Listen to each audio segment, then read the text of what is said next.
Bueno, aquí estamos de vuelta en un episodio muy importante para el canal el día de hoy. Me refiero a la presentación exclusiva que ha hecho en español, que ha producido junto a nuestro amigo Douglas Pollock, que aparece regularmente aquí en el canal. Va a hablar sobre el tema del cambio climático, el señor Lord Christopher Monckton. Va a hablar sobre qué significa llegar a estas emisiones cero, que es lo que están proponiendo actualmente la IPCC, el Foro Económico Mundial y otros grupos. Esta información la presentó Christopher Monckton, solamente un grupo muy selecto de empresarios que estaban reunidos justamente para poder llevar a cabo estas políticas de llegar a carbono cero, y fue en esa reunión en Londres donde él hizo esta presentación para advertirles de lo que significaba llegar a este carbono cero y seguir avanzando con las denominadas medidas de mitigación. Está explicado de manera muy simple. Quiero agradecer a toda la gente que ha hecho posible esto, especialmente a Douglas, que confió en nosotros para poder difundir este material acá, a Lord Christopher Monckton, que tuvo la gentileza de poder participar en esta grabación, también a Chris Deco, que estuvo detrás de la edición y la producción también de este material. Bueno, sin más preámbulos, esta información que van a ver es realmente reveladora, y les pido por favor encarecidamente que compartan esto con todos sus contactos. La gente tiene que ver esta otra parte de la historia. Sin más preámbulos, los dejo con Lord Christopher Monckton.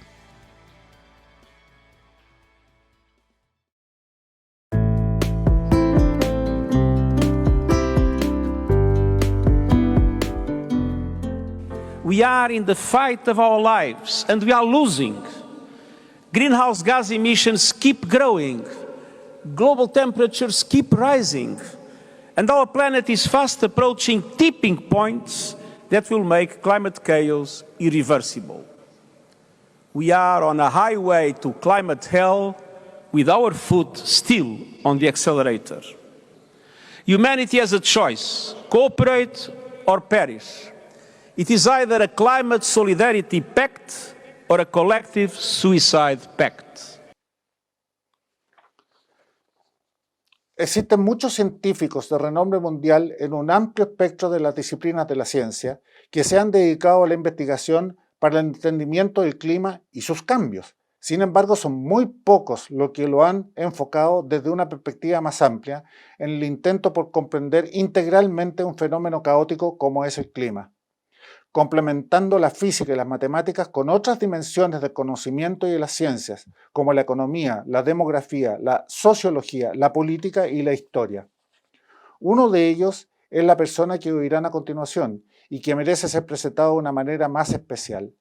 Él es un orador de la talla y genialidad de Sir Winston Churchill, que puede hacer reír a carcajadas al público para conmoverlo hasta las lágrimas un instante después, siempre usando la tradicional flema y fino sentido del humor británicos, pero sin nunca dejar de lado su potente mensaje.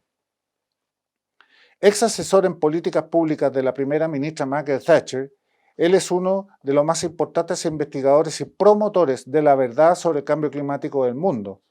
Ha dado conferencias en la mayoría de los países desarrollados de Occidente y asesoró al equipo de transición del presidente Donald Trump, influyendo decisivamente en él de retirarse del Acuerdo de París.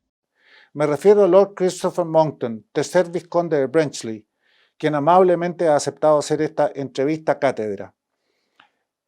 El punto único que hará Lord Monckton en esta presentación es que es posible combinar los resultados de la ciencia climática dominante sin criticarlos ni tratar de demostrar que son erróneos con métodos de la economía convencional para llevar a cabo el primer análisis de costo-beneficio creíble sobre cero neto global al 2050. Y los resultados son sorprendentes, pero confiables.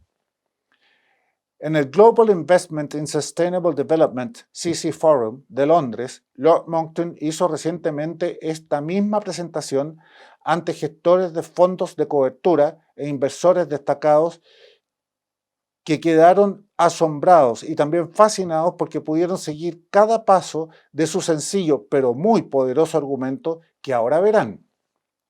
Estimado Lord Monckton, Bienvenido a Chile y estoy convencido que muchos países de Iberoamérica y desde luego el mundo angloparlante quedarán asombrados con sus palabras. El micrófono y las cámaras son todos suyos. Well, Douglas, hola to everybody in the Spanish-speaking world. Forgive me for speaking in English. I hope that they will be able to translate some of what I say into your own language, but it is a real pleasure to accept Douglas Pollock's very kind invitation to speak to you all at this moment.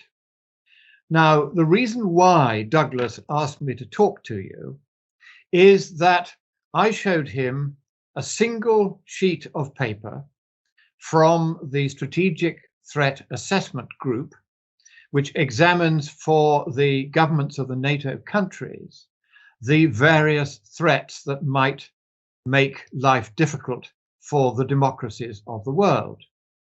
And one of the matters that the group has been looking at is the question of whether climate change or policies intended to address climate change would be the bigger risk.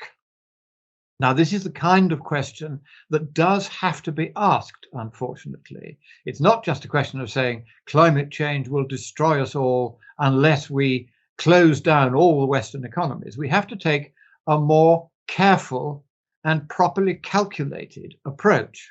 And that's what I'm going to do. And in the first slide, please, I'm going to show you the graph, which is an official graph from the National Oceanographic and Atmospheric Administration. And it maintains what it calls the annual greenhouse gas index. And this index shows the total combined effect of all the greenhouse gases that we emit all around the world on climate. And the units are watts per square meter, but we'll just call them units for simplicity.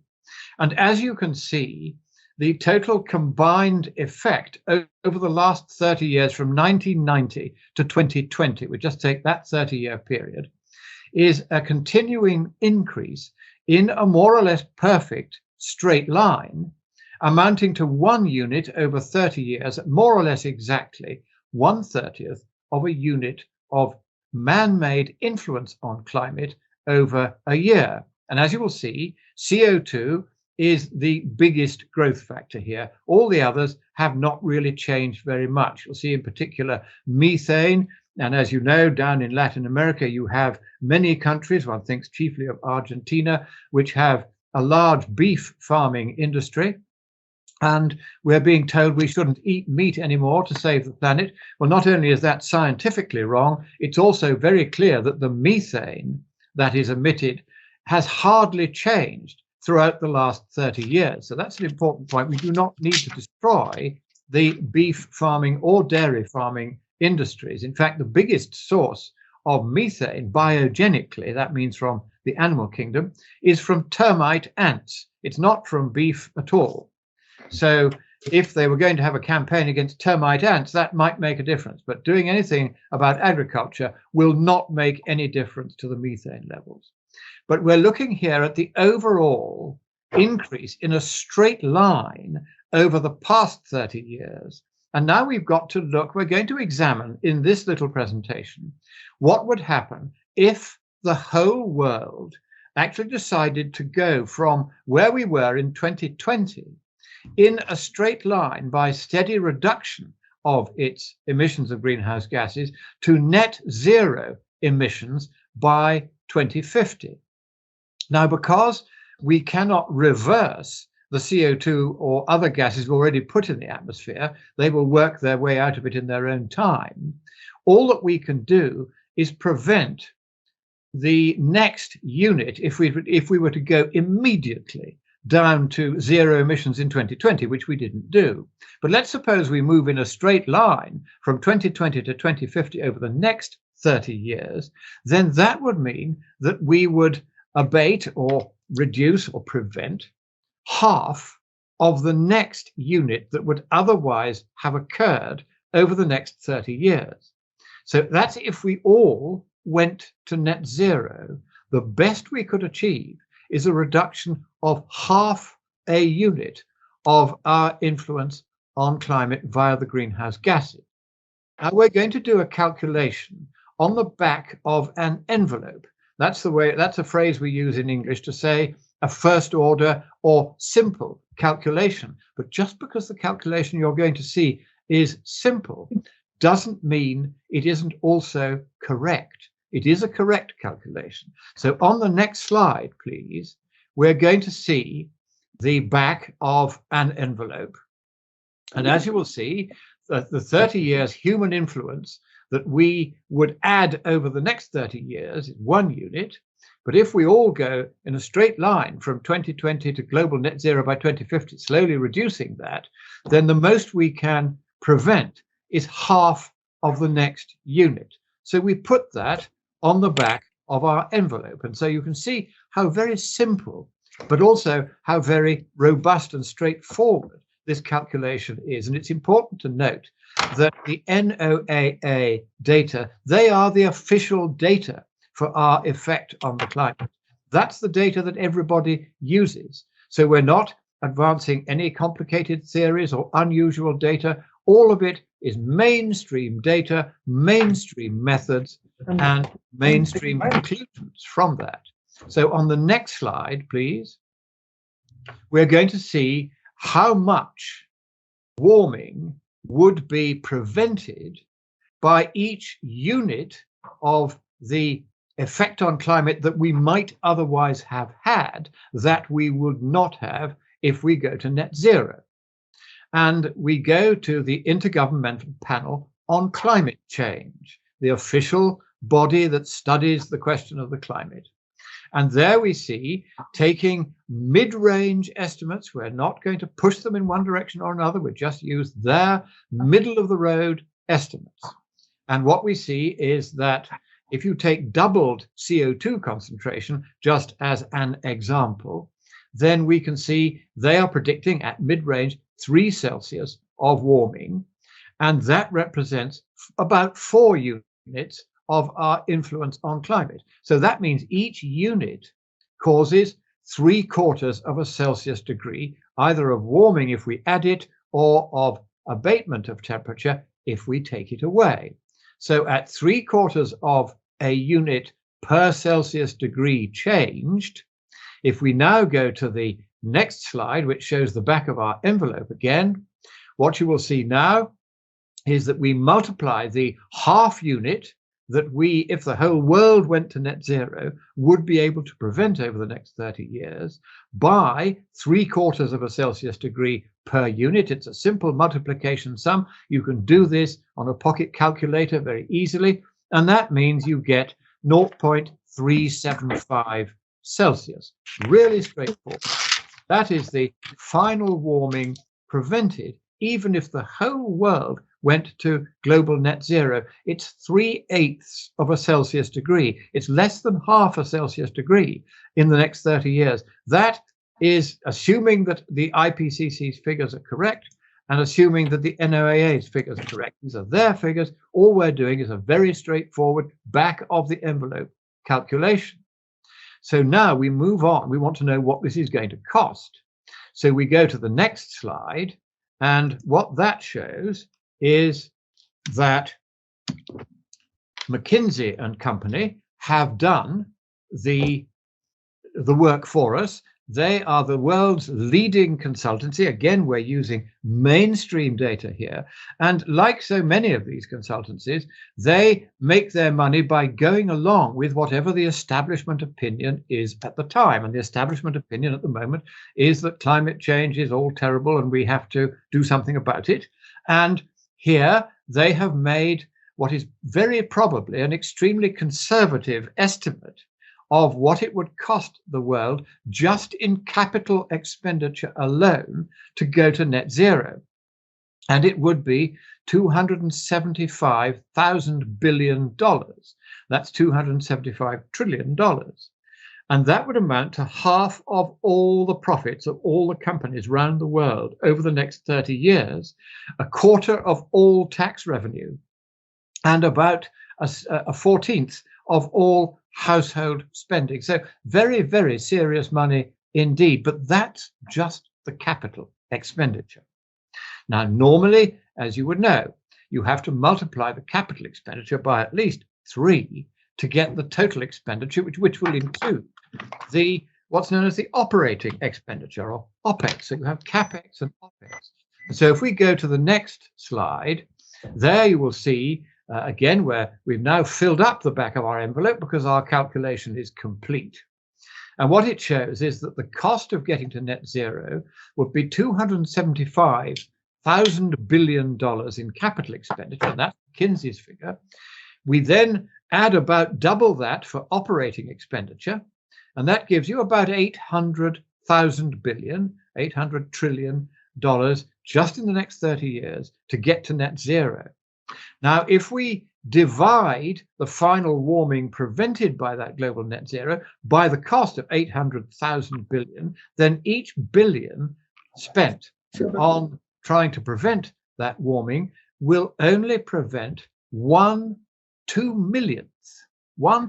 millionth of a Celsius degree.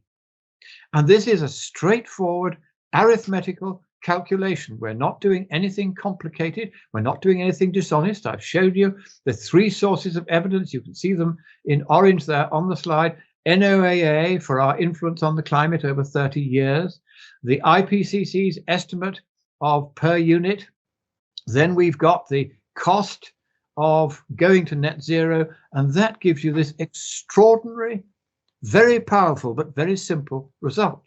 That even if we spent $1 billion, every $1 billion we spend on trying to make global warming go away by going to net zero will only abate 1/2 millionth of a Celsius degree. Now, in the real world, were we not in this very strange debate about climate, we would take a look at those figures and decide that there's really nothing we can do about this. You can see you get hardly any change in global temperature. You spend enormous amounts of money, and the value for money, which is that bottom line there, is very, very, very poor. It's so poor as to be insignificant. It really isn't worth doing at all. But unfortunately, this is a wildly optimistic picture. And I'm going to show you why, starting with the next slide. And here we go back to the IPCC, because you see the IPCC's central estimate of 3/4 of a Celsius degree per unit of our influence by greenhouse gases on the climate is proving to have been incorrect, because that's the same sort of prediction as they made in 1990.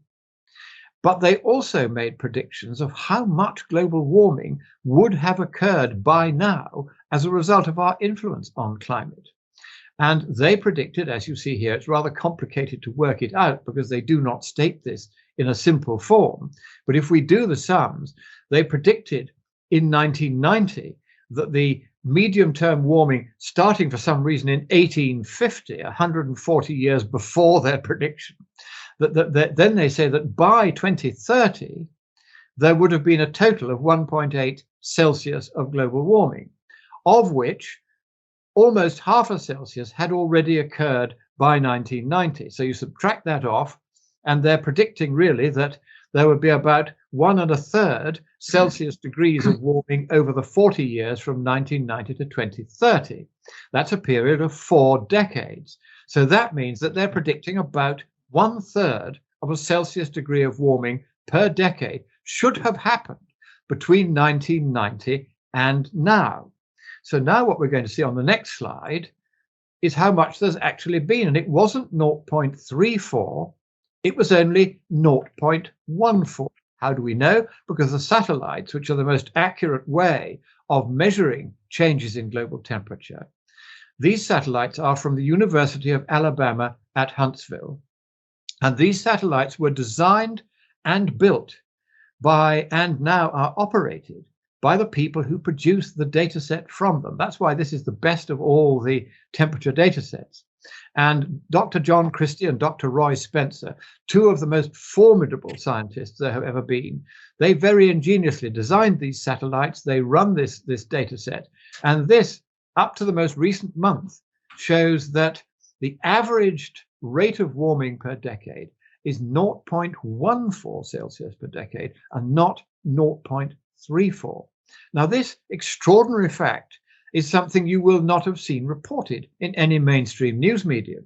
They say it's all far worse than we expected. Well, no, it isn't. If you think that warmer weather is a bad thing, then it's far better than we expected. But of course, that doesn't fit the narrative, so they don't tell you the truth. But there is the figure. So now we go back to our back of the envelope calculation. We have to correct it, because that 0.75 Celsius per unit was obviously an exaggeration. So we must multiply it by what I call the reality ratio, the ratio of observed warming from the University of Alabama at Huntsville to the predicted warming per decade that the IPCC itself has made. And that means we have to multiply that 0.75 by that ratio, which is 0.41, and you get the answer. The final warming prevented by global net zero will not be, as we thought it was, 0.375 Celsius, about 3/8 of a Celsius degree. It will only be 0.15 Celsius degree, which is somewhere between a 1/6 and a 1/7 of a Celsius degree. Again, this is a tiny fraction. Remember, this is if the whole world goes to net zero, you get practically nothing in return for all that expenditure. And so that means instead of 1/2 of a Celsius degree for every $1 billion spent on trying to make global warming go away, in fact, it's $1 billion will only buy you 1/5 of a Celsius degree, a really, really tiny result. But I'm afraid even that is an optimistic picture. And if we go to the next slide, we will see that something is happening which, again, is not really being reported as widely as it should.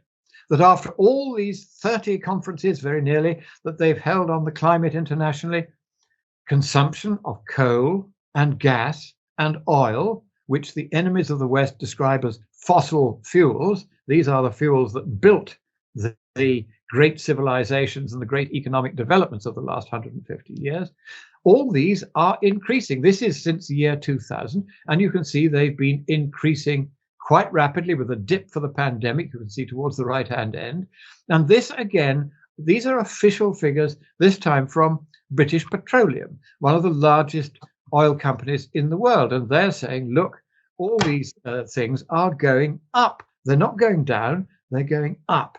Now, why is this? Well, of course, the reason is that most of the world, in fact, about 70% of it, is not obliged under the Paris and related treaties to make any reductions in the emissions they make at all, because they count as developing countries. And these developing countries, amusingly, include India and China and occupied Tibet. Let's not forget that China is an imperialistic nation.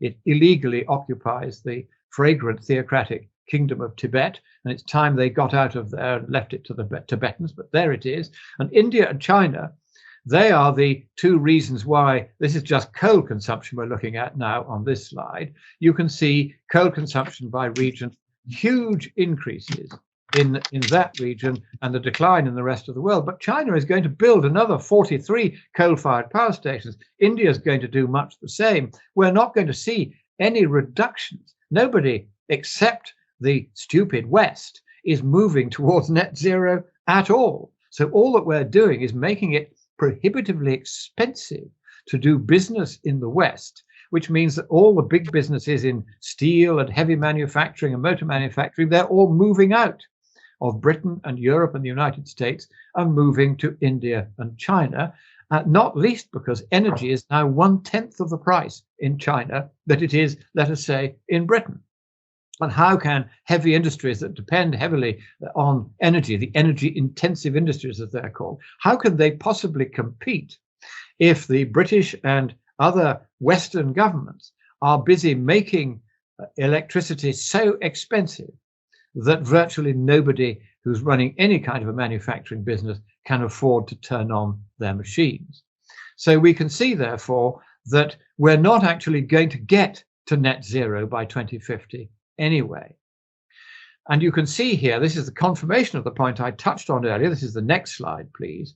You will see that the primary energy growth, who is using more energy, 70% of it in 2018, which is a good recent year, is in nations wholly exempt from the Paris Treaty obligations to cut their emissions. And it's the West, basically, that accounts for just about all of the remaining 30%. So if we go to the next slide, what we see is that we're not going to be able to achieve the IPCC figures in red, that's the right-hand side there, because they got their sums wrong. They over-predicted warming. We have to correct it and use the green ones, but then we see we have to cross out the top line because there's no way the whole world is going to net zero. All the developing countries are just not doing it at all. We then go down to, all right, suppose the whole of the West went to net zero. Well, then maybe we would reduce the, the total abatement by about one third. So we would only get 0.05 instead of 0.15 degree if the whole of the West went to net zero, but we can't. And one of the reasons why we can't is that if the wind drops and the sun goes down, then wind power and solar power stop working. And you have to have some other way of generating electricity. And that means thermal power. All right, you get a little bit from hydro, you get a little bit from nuclear, but all the rest is going to have to come, like it or not, from coal and oil and gas, or otherwise the lights are going to go out. So that brings down the realistic warming that we might abate worldwide, because it's only the West that's going to do this, and only the West is going to be able to abate a little bit. It's going to be about 1/50th of a Celsius degree by 2050. That is the total difference to global temperature that we are buying with the hundreds of trillions the West is spending on bankrupting itself, throwing its workers out of jobs, and sending those jobs to the dictatorship of China, which is the most favored destination now to get manufacturing done. So this shows that there is no way that the West on its own can do anything much about global warming. And even if the whole world tried to do so, it would make no real discernible difference to the climate whatsoever. And of course, one should also mention in passing that warmer weather is better for life on Earth than colder weather. And a recent paper in The Lancet, which has been until now a cheerleader for the global warming nonsense, they're now beginning to say, well, actually, you're 10 times more likely to die of cold in all regions of the world on average than you are to die from heat. And in fact, in Africa, which is very interesting, you're 40 times more likely to die of cold than of heat, because it's cold, not heat, that is the big killer. And therefore, a little bit of global warming would be a very good thing, even for polar bears, as it turns out. But this is the bottom line here, is that we cannot abate over the next 30 years, however hard we try in the West, more than about 1/50th of a Celsius degree of global warming. And you've seen exactly how these numbers are calculated. That is the end of the presentation.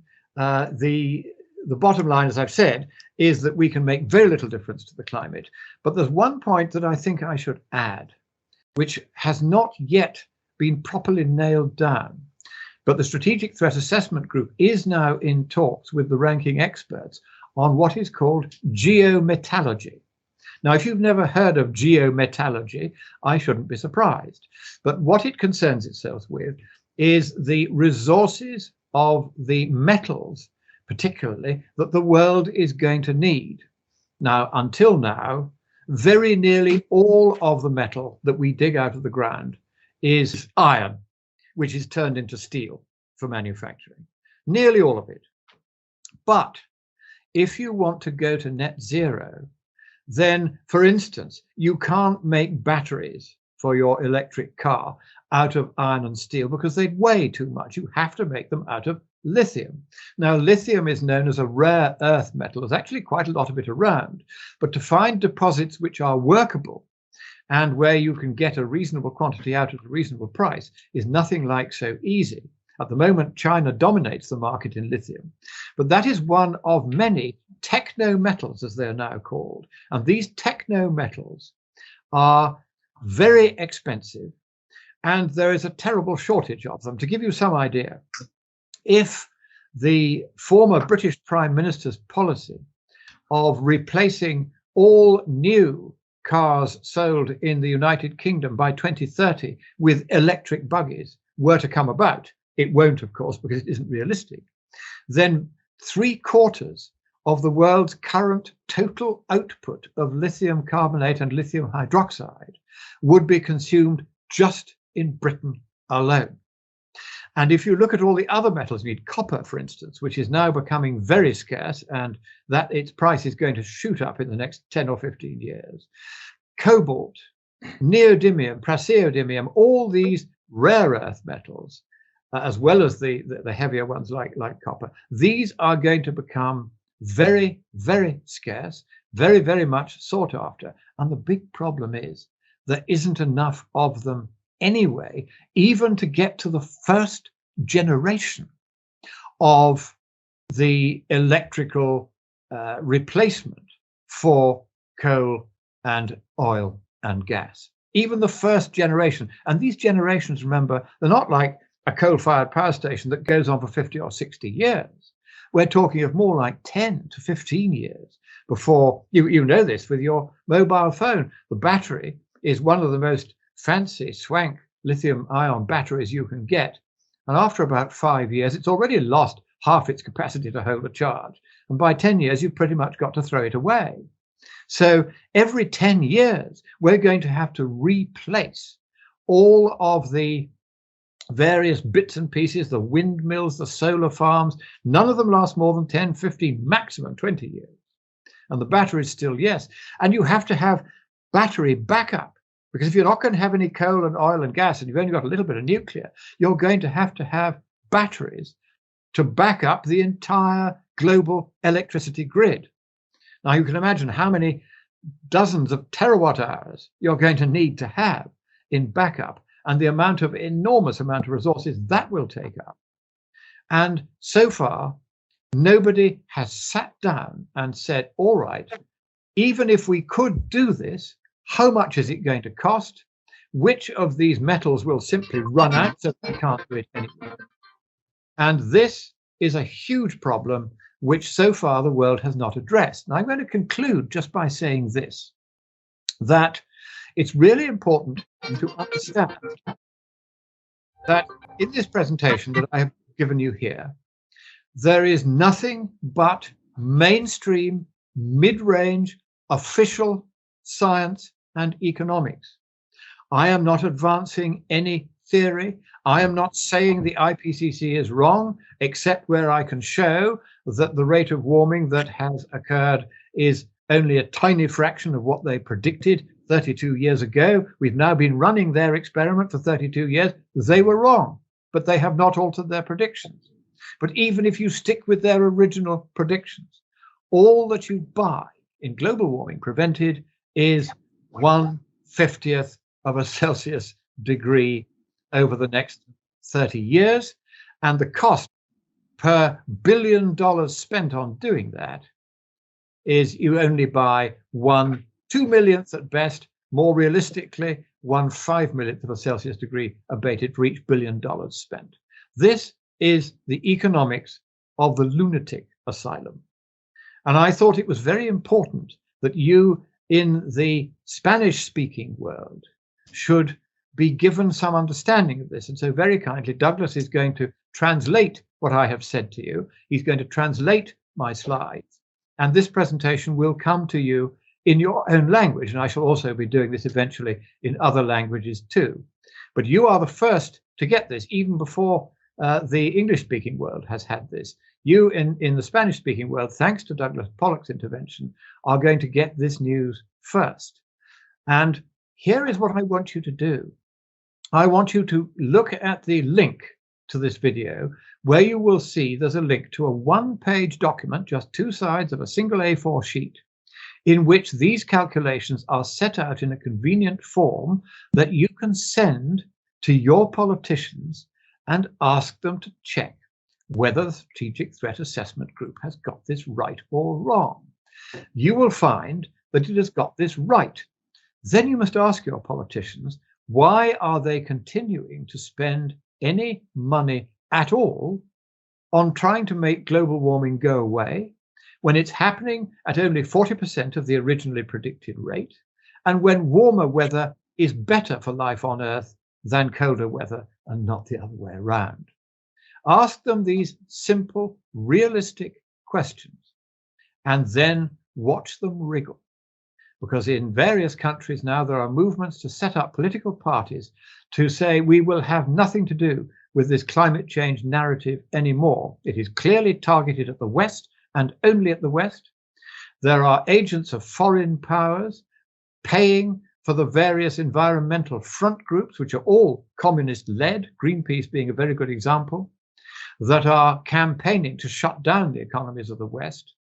If the West is to survive and prosper at all, its politicians must wake up to what is being done to them. And the best way to do that is just to start looking at the very straightforward calculations that I have presented to you today. God bless you, and thank you for listening. Okay, Christopher, it's a wonderful presentation. Couldn't be stronger and powerful. Incredible what we just saw. And we will distribute it among Spanish-speaking countries, the most as we can. Now, what else could be added to this kind of presentation? There's nothing more to see, nothing more to look for. It's all here. This is the end of the game. Game over. I think that's right. I think this actually is game over. I did present these results to a meeting of hedge fund managers and leading high net worth investors and also government representatives in London at the Dorchester Hotel, which is one of London's smartest hotels, just a couple of weeks ago.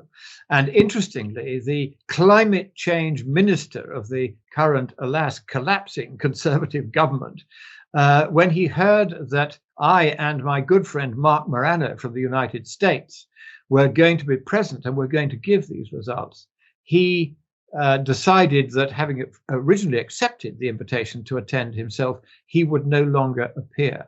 So you can see now that politicians are frightened of this result, because these are very simple calculations that they could and should have done, or the civil servants advising them could and should have done, but they didn't. Such is the intense pressure from environmental lobby groups, largely run by communists, largely paid for by Moscow and more recently by Peking, because they want to take over what is known in politics as the hegemony. It's the Greek word for leadership of the world.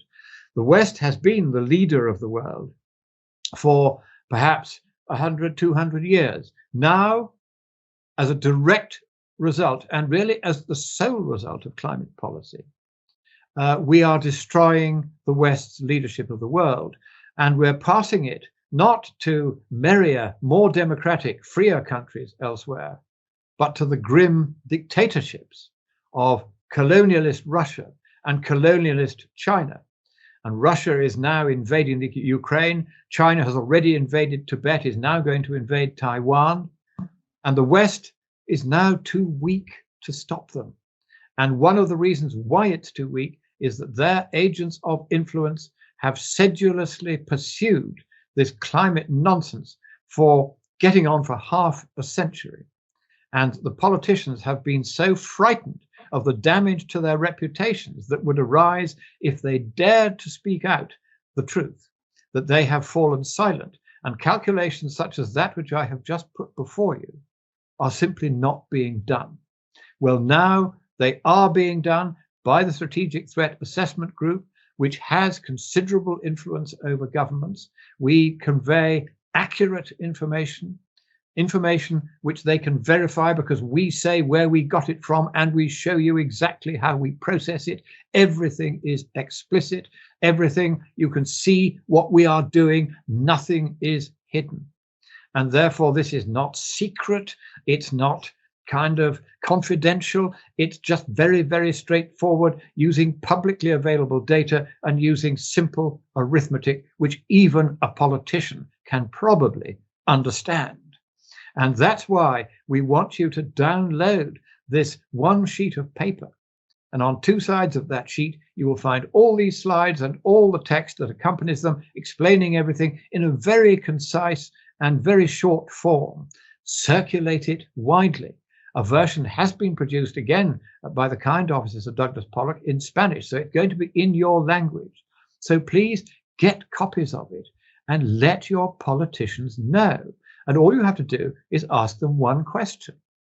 If this is not correct, where do you and your advisors say the Strategic Threat Assessment Group has got it wrong? It's as simple a question as that. Okay, Christopher, amazing. And we will do that. We will distribute it and get in touch with our congressmen and women for them to know all this. Thank you very much, and hopefully a whole continent will be grateful for your powerful presentation. We're looking forward for that. Well, thank you, Douglas. God bless you all, and let us hope that common sense prevails before the Western world, the free world, commits economic harakiri. Okay, let's hope so. Okay, Christopher, thank you very much again, and bye-bye. Bye. Goodbye, thank you. In addition, we're making the biggest investment ever to deal with the climate crisis. I know you all know there's no climate problem.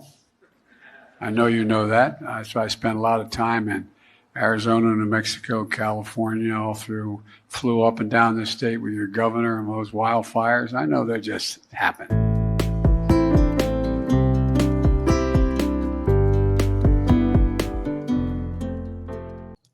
Impresionante. Douglas, acabamos de ver esta fantástica, porque está Douglas Pollock conmigo ahora en este momento para terminar este video, y acabamos de ver una presentación impresionante de Lord Christopher Monckton para poder difundir su trabajo en español.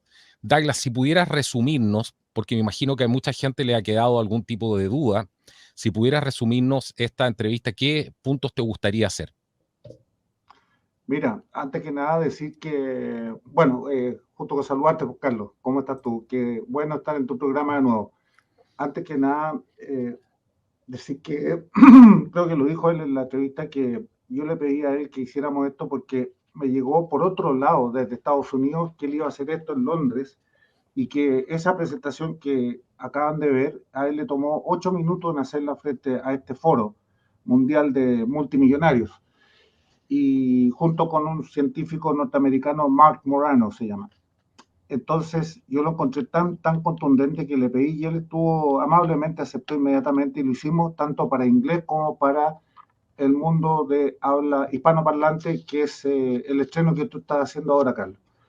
Ahora, yo creo que es una de las pocas cátedras, podría decir yo, que se han dictado jamás en el mundo, que sean al mismo tiempo tan breves y tan contundentes, revelando no solamente el absurdo, sino que la falacia, la maldad y la perversidad que es de todo esto, de toda esta iniciativa de intentar siquiera empezar a intentar llegar a emisiones cero-neto en cualquier plazo. El plazo máximo es el 2050, que el señor Piñera, dicho sea de paso, lo quería adelantar al año 2030, si es que se acuerda alguien de eso. Eso es una cosa que es muy importante recalcar, porque es muy contundente, no falta ni sobra ninguna palabra en el discurso que acaban de ver, y ahí lo dicen todo, que por cada $1.000 millones de dólares gastados, siendo muy optimistas, podríamos evitar que la temperatura subiera hacia el año 2050 en una 5 millonésima ava parte o 5 millonésima de grados Celsius. Imagínense, o 0,12 grados Celsius gastando 800 trillones u 800.000 billones de dólares. Y ahí la cifra se expande en eso muy claramente. Entonces, esto no hay por dónde buscarle más. Con esto ya se acabó la discusión. Es tan absurdo porque lo que nos están proponiendo u obligando es ni más ni menos que tomar a la humanidad y decirle, señores, ustedes se van a la edad de piedra. No hay otra. Para allá nos quieren mandar, excepto por una élite que va a seguir gozando de las cosas que la humanidad goza hoy día. Y eso necesariamente pasa por una exterminación masiva de la humanidad, porque nos guste o no, la humanidad depende exactamente igual que el aire, que el oxígeno, de los combustibles fósiles, para todo. Es cosa de mirar alrededor de uno y preguntarse, ¿hay algo que esté aquí en mi entorno que no sea un derivado del petróleo o de los combustibles fósiles? Nada. Yo los desafío a cualquier persona que vea este programa que mire a su alrededor. Incluso alguien podría decir, yo estoy usando una camisa de seda hecha a mano en India. Bueno, muy bien. ¿Y quién hizo la aguja? Hubo que fundir hierro, ¿no es cierto?, para hacer el acero, para hacer la aguja. Y finalmente, ¿cómo llegó esa camisa desde India al cuerpo de uno? ¿En un bote de remo hecho a mano y de madera? No lo creo.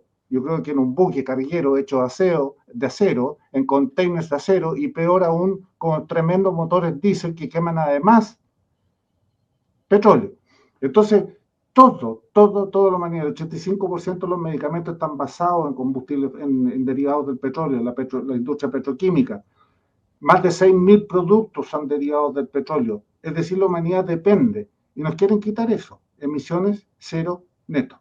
Entonces, vamos reaccionando, porque esto es serio y para allá nos están llevando. Y finalmente, Carlos, simplemente agregar una cosa a modo de complemento nomás, que creo que lo mencionó tangencialmente.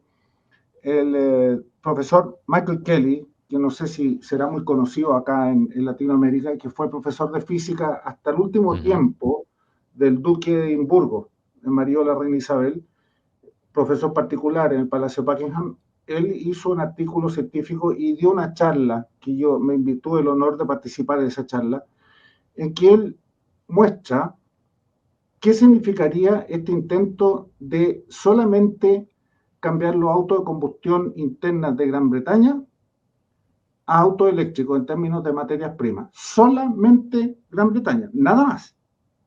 Implicaría más o menos el consumo de la mitad de la producción mundial de cobre, el 100% de la producción mundial actual de carbonato de litio y 2 veces la producción anual actual de cobalto.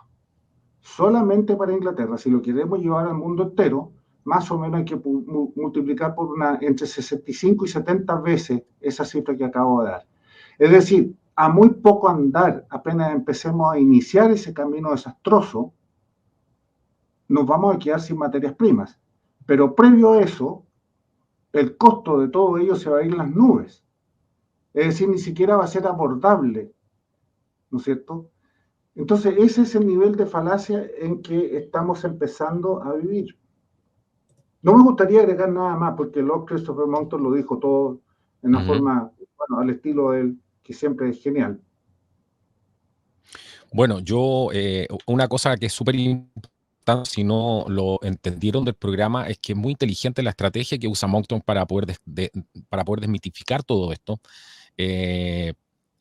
porque él está usando las mismas cifras de la IPCC, o sea, los mismos datos de Naciones Unidas. Él no está yendo en contra de las cifras, no está diciendo que estas cifras no son reales o que estas cifras podrían estar mal medidas. No, él está tomando esas mismas cifras y está diciendo, con las cifras de ustedes, con el material que ustedes nos están entregando, la realidad es que llegar a cero neto, ¿cierto?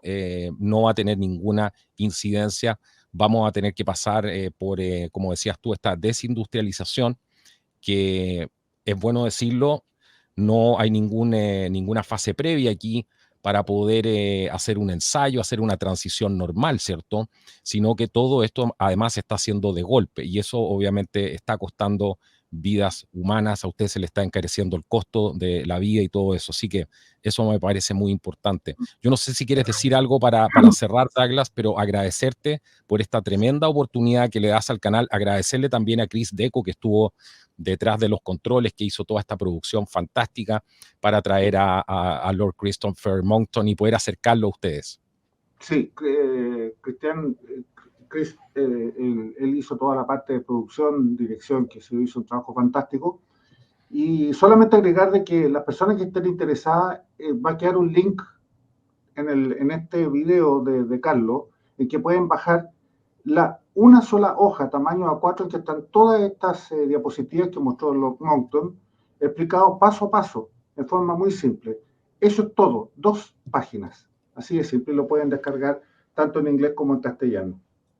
¿Qué tiene que hacer la gente con esta información? Este es el llamado a la acción. Ya vimos la presentación, vimos lo impactante de las cifras que presenta Lord Monckton. ¿Qué es lo que tiene que hacer la gente con esta información, Douglas, concretamente? Bueno, en primer lugar, por el lado mío, como miembro y embajador de Clintel, intentar por todos los medios llegar al mundo político, que ya lo estamos haciendo de alguna manera, y a la gente común y corriente que se dé cuenta de este tremendo daño que nos quieren provocar, que se acerquen a los políticos más cercanos que tienen, ¿no es cierto? Cualquier político que enarbole la bandera del cambio climático y reducir las emisiones, qué sé yo, que le muestren esto y díganle, bueno, ¿en qué parte de esto está malo? Dígame usted que tanto que sabe usted, ¿ya? A los diputados, a los representantes de sus distritos, a los alcaldes, a todos ellos que se acerquen y empecemos ya una vez por todas a patalear, porque lo último, y aquí yo termino, realmente no quiero hablar mucho, Carlos, porque está todo dicho ya, lo único que les diría yo es que, aunque toda esta teoría fuera cierta, que no lo es falsa por donde se le quiera buscar, aunque fuera cierta, no tiene ningún sentido en absoluto que Chile ni ningún país de Latinoamérica, desde México hasta la Patagonia, tome ninguna medida de mitigación a través de regulaciones, impuestos, prohibiciones, normas, normativas, etcétera, etcétera, que nos van a hacer la vida imposible, ya lo están haciendo, toda vez que los grandes emisores del mundo van en la dirección exactamente opuesta. China hoy día tiene en construcción el equivalente, y solamente en centrales a carbón, el equivalente a 20 veces la producción anual total de Chile, la generación eléctrica total de Chile. India está haciendo lo mismo, Rusia también. Ninguno de esos países, los más grandes emisores, están haciendo nada. Estados Unidos solamente ha logrado reducir un poco sus emisiones porque se cambió del carbono al gas natural, encareciendo la energía eléctrica. No por la energía renovable, sino que por ese switch que hicieron del carbono al gas. Y el resto del mundo va en sentido contrario. Entonces, nosotros podríamos desaparecer del mapa como país, como continente, y el efecto en el clima, suponiendo cierta esta teoría, sería nulo. Así es, bueno, impresionante. Yo te quiero agradecer, Douglas, de nuevo y pedirle a la gente que comparta esta información. Esta información es vital. Lo que ustedes acaban de escuchar es primera vez que lo escuchan. Esto solamente se dio en una conferencia cerrada para muchos empresarios. Ahí Lord Monckton hizo esta presentación. Parte de lo que ustedes están viendo les mostró exactamente esto mismo que ustedes están viendo ahora. Así que compartan este video porque es de suma importancia que esta información se sepa. Muchísimas gracias, Douglas, por darle la oportunidad al canal también, por confiar en nosotros para poder hacer este trabajo y espero que esto se difunda mucho más. Muchísimas gracias. Gracias a ti, Carlos. Encantado, pues. Hasta la próxima. Hasta la próxima. Nuestro trabajo se financia de manera independiente gracias al aporte de nuestros suscriptores y de la gente que valoriza nuestro trabajo. Es muy probable que si nos has apoyado económicamente, si has compartido el video, le has dado like, tú seas parte de cada segundo de lo que acabas de escuchar. Pero lo más importante para nosotros es poder tener un apoyo mensual consistente y por eso hemos creado un sistema de membresías al que puedes acceder para apoyarnos desde solo $5 mensuales o 3.500 pesos chilenos para que podamos seguir haciendo contenido como este y seguir manteniéndonos independientes. En la descripción del video vas a poder encontrar todos los enlaces para poder apoyarnos y también para poder entrar en nuestro sistema de suscripciones en www.contraculturatv.com. Muchísimas gracias y gracias por tu apoyo.